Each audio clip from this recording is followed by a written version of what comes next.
নমস্কার বন্ধুরা, সঞ্চিতার রান্নাঘরে আপনাদের সকলকে স্বাগত জানাই। আশা করি সকলে খুব ভালো আছেন। আজকে আমি আপনাদের সাথে চিকেন বাটার মশলা রেসিপিটা শেয়ার করে নেব। তবে একদম ঘরোয়া মশলা দিয়ে খুব সাধারণভাবে তৈরি করেছি। স্বাদ কিন্তু হয়েছিল একদম রেস্টুরেন্টের মতো। আর আজকে এই রেসিপিটা তৈরি করেছি কোনো পোল্ট্রি বা ব্রয়লার মাংস দিয়ে নয়, একদম দেশি চিকেন দিয়ে। তো এটাকে ম্যারিনেশনের জন্য সবার প্রথমে আমি আদা, কাঁচা লঙ্কা আর রসুনকে ভালো করে মিহি করে বেটে নেব। রসুনের পরিমাণটা একটু বেশি দিয়েছি, 30 থেকে 40 কোয়া মতো রসুন দিয়েছি। আদাটাও মোটামুটি 2 ইঞ্চির থেকে একটু বেশি দিয়েছি। আর এই চিকেনটা ভালো করে ধুয়ে পরিষ্কার করে এর মধ্যে লেবুর রস, আদা, রসুন, কাঁচা লঙ্কা বাটা আর ঘরে পাতা টক দই দিয়ে ভালো করে ম্যারিনেট করে রেখে দেব। এটা আধ ঘন্টা মতো ম্যারিনেট করে রাখলেই হবে। তবে হাতে যদি সময় থাকে, এটা 2 ঘন্টা যদি ম্যারিনেশন করে রাখা যায় তাহলে কিন্তু আরো বেশি ভালো। তো ভালো করে হাত দিয়ে আমি সমস্ত কিছুকে মিশিয়ে দিচ্ছি। সবার প্রথমে আমি আদা, কাঁচা লঙ্কা আর রসুনটাকে ভালো করে মিশিয়ে দিয়েছিলাম। এবার ঘরে পাতা টক দইকে ভালো করে ফেটিয়ে নিয়ে তারপরে সেটা সমস্ত চিকেনের টুকরোর সাথে মিশিয়ে দিচ্ছি। এটা খানিকক্ষণ রাখার পরে দেখতে পাবো নিচে কিন্তু অনেকটা জল রিলিজ করবে। তো ঢাকা দিয়ে আমি 1 ঘন্টা পরে ফিরে আসছি। ততক্ষণ বাকি মশলাগুলো রেডি করে নিই। প্রথমে আমি পেঁয়াজ ভাজা করে নেব, মানে পেঁয়াজের বেরেস্তাটা তৈরি করে নেব। সাদা তেল গরম করে ঝিরিঝিরি করে পেঁয়াজ কেটে রেখেছিলাম সেটা দিয়ে এই 10-15 মিনিট মতো ভাজলেই পেঁয়াজের বেরেস্তা তৈরি হয়ে যাবে। পেঁয়াজ ভাজা হতে একটু সময় লাগে। তবে এইভাবে পেঁয়াজ ভাজার সময় চাইলে অল্প পরিমাণ চিনি দেওয়া যেতে পারে, তবে লবণ দেওয়া যাবে না। লবণ দিলে পেঁয়াজগুলো এরকম ভাজা হবে না।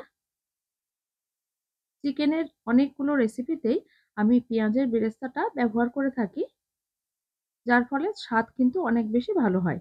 রেস্টুরেন্টে যদিও এই পেঁয়াজের বেরেস্তা দেওয়া হয় না। তো কড়াইয়ে যে তেল ছিল তার মধ্যে আমি আসল যে মশলাটা সেটা তৈরি করব। এই তেলের মধ্যে দিয়ে দিলাম গোটা গরম মসলা, দারচিনি, লবঙ্গ, এলাচ, শাহমরিচ, একটা বড় এলাচকে ভেঙে টুকরো করে নিয়ে দিলাম। তারপরে শুকনো লঙ্কা, তেজপাতা, গোটা গরম মসলা, স্টার অ্যানিসের কয়েকটা টুকরো, জায়ফল অল্প একটু, সবকিছু দিয়ে হালকা নাড়াচাড়া করে নিয়ে এখানে আমি 8টা পেঁয়াজ মিহি করে কুচিয়ে রেখেছিলাম সেই পেঁয়াজ কুচি দিলাম। একটু নাড়াচাড়া করে আদা কুচি দিয়ে দিলাম।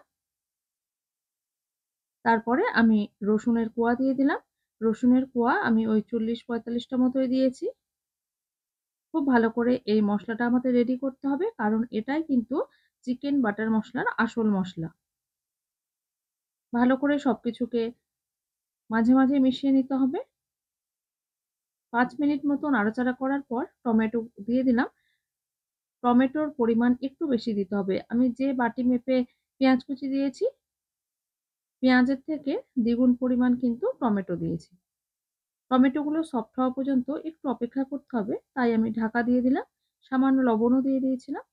আর ধনেপাতা আমি পরে ব্যবহার করব। ধনেপাতার যে ধনেপাতাগুলোকে ডাঁটিগুলো ছাড়িয়ে রেখেছিলাম, সেই সেগুলোকেও আমি ধনেপাতার একটু হাতে ডাঁটিগুলোকে ভেঙে দিয়ে ভেঙে দিলাম এর দিয়ে মধ্যে। দিলাম। পাতাগুলো পরে ব্যবহার করব। মাঝে মাঝে সবকিছুকে খুব ঢাকা ভালো করে খুলে আমি নাড়াচাড়া অবশ্যই নাড়াচাড়া করে করতে নেব। থাকবো। ঢাকনা দিয়ে এটা এগুলো থেকে জল রান্না বেরিয়ে করলে, এসে মানে এই মশলাটা তৈরি করলে খুব সমস্ত তাড়াতাড়ি সবজিগুলো সমস্ত সফট কিছু হয়ে যাবে। সফট হয়ে যাবে। মশলাটা কিন্তু মিহি করে একটু বাটাও যাবে। ঢাকা দিয়ে রাখবো, তারপরে খুললেই দেখতে পাবো সবকিছু কিন্তু এই বেশ মশলাটাকে নরম হয়ে এসছে। আমাদের কিন্তু খুব মিহি করে বাটার জন্য এখনই এটাকে ভালো করে ভেজে সফট করে নিতে হবে।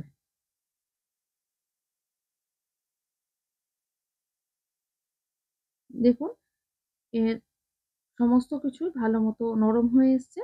আরো একটু যাতে ভালো করে সফট হয় আর মশলাটা যাতে মিহি করে তৈরি করা যায় সেই জন্য একটু গরম জল দিয়ে দিলাম। এতে করে সবকিছুই খুব ভালো করে সেদ্ধ হয়ে যাবে। ঢাকা দিয়ে রাখবো। তারপরে ঢাকনা খুলে আবারও নাড়াচাড়া করে দেব। দেশি মুরগি দিয়ে এই রেসিপিটা তৈরি করে একবার দেখবেন, খেতে কিন্তু দুর্দান্ত লাগবে। পোল্ট্রির মাংস খেতে সমস্ত ডাক্তাররাই বারণ করে থাকেন, কারণ পোল্ট্রি মুরগিকে এত বেশি ওষুধপত্র প্রয়োগ করে এত তাড়াতাড়ি বড় করে দেওয়া হয়, যার প্রভাব কিন্তু আমাদের শরীরের মধ্যে পড়তে বাধ্য, আর যেটা খুব ক্ষতিকর। এবার কড়াইয়ে সর্ষের তেল গরম করে আমি চিকেনের টুকরোগুলোকে ভালো করে ভেজে নেব। ম্যারিনেট করে রেখেছিলাম যে চিকেনগুলোকে, সেগুলো কিন্তু নিচে অনেকটা জল রিলিজ করেছে।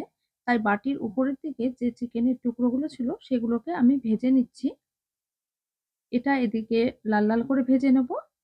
আর তার সাথে কিন্তু বাকি যে চিকেনগুলো রয়েছে সেগুলোর মধ্যে অনেকটা জল রয়েছে, মানে চিকেনটা অনেকটা জল রিলিজ করেছে তো। তো অত জল দিয়ে ভাজতে গেলে আমাদের এই চিকেনের পিসগুলোকে ভালো করে ভাজা যাবে না। সেইজন্য আমি সেটা ছাঁকনাতে একটু ছেঁকে নেব। মিডিয়াম টু হাই ফ্লেমে ভাজা হোক ওটা। আর এদিকে আমি একটা বাটি নিয়েছি, তার উপর একটা বড় স্ট্রেনার রেখে ওই ম্যারিনেট করা চিকেনগুলোকে ঢেলে দিলাম। জলটা নিচ দিয়ে বেরিয়ে গেলে আমাদের সেই চিকেনগুলো ভাজতে সুবিধে হবে। তবে খুব বেশি এটা কিন্তু নাড়াচাড়া করে ভাজা যাবে না, তাহলে চিকেনের টুকরোগুলো ভেঙে যেতে পারে। তবে দেশি মুরগির জন্য এটা কিন্তু ভেঙে যাওয়ার চান্স অনেক কম। পোল্ট্রির মুরগি হলে খুব সহজে কিন্তু এটা ভেঙে যায়, তাই জন্য খুব সাবধানে রান্না করতে হয়। এবার আরও যে চিকেনের টুকরোগুলো ছিল সেগুলোকে ধাপে ধাপে ভেজে নেব। একটু ধৈর্য ধরে এগুলোকে ভাজা ভাজা করে নেব। বেশ লাল লাল করে ভাজতে হবে। ভাজতে ভাজতে এটা 50% মতো সেদ্ধ হয়ে যাবে। আর দেশি চিকেন তো সেদ্ধ হতে একটু সময় লাগে। যদি এটা পোল্ট্রি মাংস হতো, মানে পোল্ট্রি মাংস রান্না করলে সেক্ষেত্রে কিন্তু ভাজতে ভাজতে 80% কিন্তু সেদ্ধ হয়ে যেত। রান্না হতে অনেক সেটা কম সময় লাগে। তো আমি একটু ধৈর্য ধরে চিকেনের টুকরোগুলোকে হালকা হাতে উল্টে পাল্টে নিয়ে দুপাশই বেশ লাল লাল করে ভেজে নেব। মিডিয়াম টু হাই ফ্লেমে চিকেনগুলোকে ভাজবো।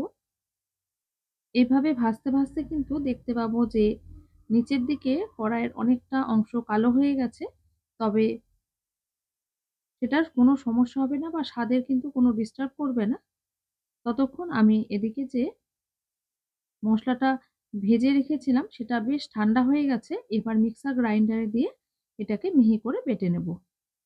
ঠান্ডা হওয়ার পরে কিন্তু মিক্সার গ্রাইন্ডারে এটা দিতে হবে। গরম অবস্থায় কখনোই মিক্সার গ্রাইন্ডারে কোনো মশলাই পেস্ট করবেন না। ওই স্ট্রেনারের মধ্যে দিয়ে মশলাটাকে ভালো করে ছেঁকে নেব। তবেই কিন্তু এর আসল স্বাদটা বজায় থাকবে। কারণ ওই যে টমেটোর খোসা, তারপরে যে মসলাগুলো ছিল তার যে ছিবড়ে অংশটা সেটাকে এখান থেকে বাদ দিতে হবে। তো স্ট্রেনারের উপরে যে অংশটা রয়েছে সেটাকে আরো একবার মিক্সার গ্রাইন্ডারে দিয়ে অল্প জল দিয়ে একটু ঘুরিয়ে নিয়ে আবারও ছেঁকে নেব। তাতে কি হবে, এর মধ্যে থেকে সমস্ত মসলার অংশটা বেরিয়ে আসবে।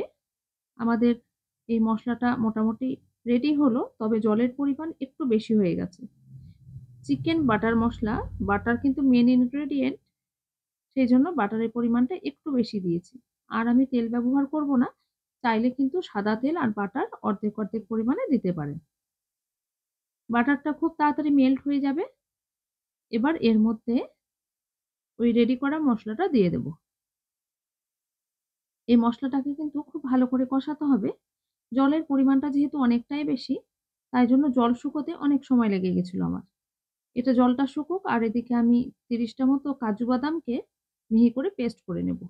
এর মধ্যে এখন গুঁড়ো মশলা দিয়ে দিলাম। এই গুঁড়ো মশলাটা আমি বাড়িতেই তৈরি করেছিলাম। সেটা হচ্ছে জিরে, ধনে, মৌরি, গোটা গরম মশলা, দারচিনি, লবঙ্গ, এলাচ আর শুকনো লঙ্কা, তেজপাতা সবকিছুকে শুকনো খোলায় ভেজে গুঁড়ো করে রেখে দিয়েছিলাম। সেই গুঁড়ো করা মসলা যদি আপনাদের কাছে না থাকে তাহলে জিরে গুঁড়ো, ধনে গুঁড়ো আর গরম মসলার গুঁড়ো দিলেই হয়ে যাবে। এর মধ্যে হলুদ গুঁড়ো আর কাশ্মীরি লাল লঙ্কার গুঁড়ো, সামান্য পরিমাণে লবণ আর চিনি দিয়ে দিলাম। সবকিছুকে ভালো করে মিশিয়ে নেব।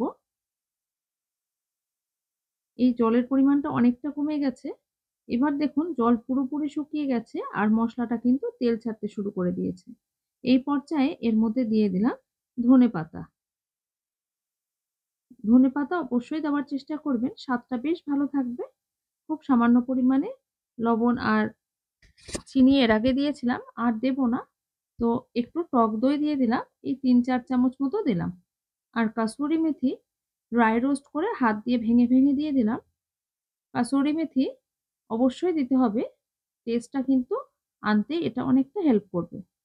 এবার এই কষানো মশলার মধ্যে ভেজে রাখা চিকেনের টুকরোগুলো দিয়ে দিলাম।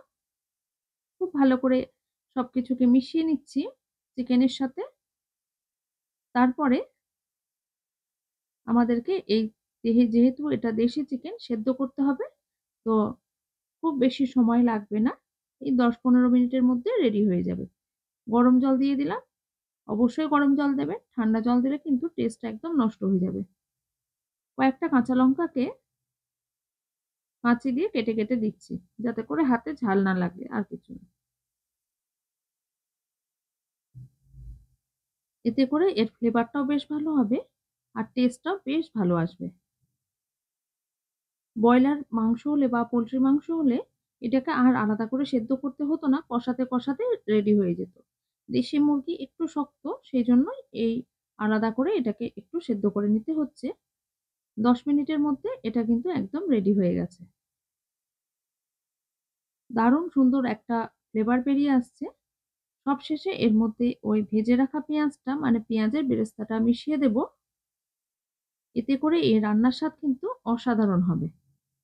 এই রেসিপিটা ভাতের থেকেও রুটি, পরোটা, লুচি দিয়ে খেতে কিন্তু বেশি ভালো লাগবে। আপনারা অবশ্যই এইভাবে বাড়িতে একবার দেশি মুরগি দিয়ে চিকেন বাটার মসলা তৈরি করে দেখবেন। দুর্দান্ত লাগবে খেতে। সকলে সুস্থ থাকবেন, ভালো থাকবেন। আমার ভিডিওটা ভালো লাগলে লাইক, কমেন্ট, শেয়ার করবেন। ধন্যবাদ।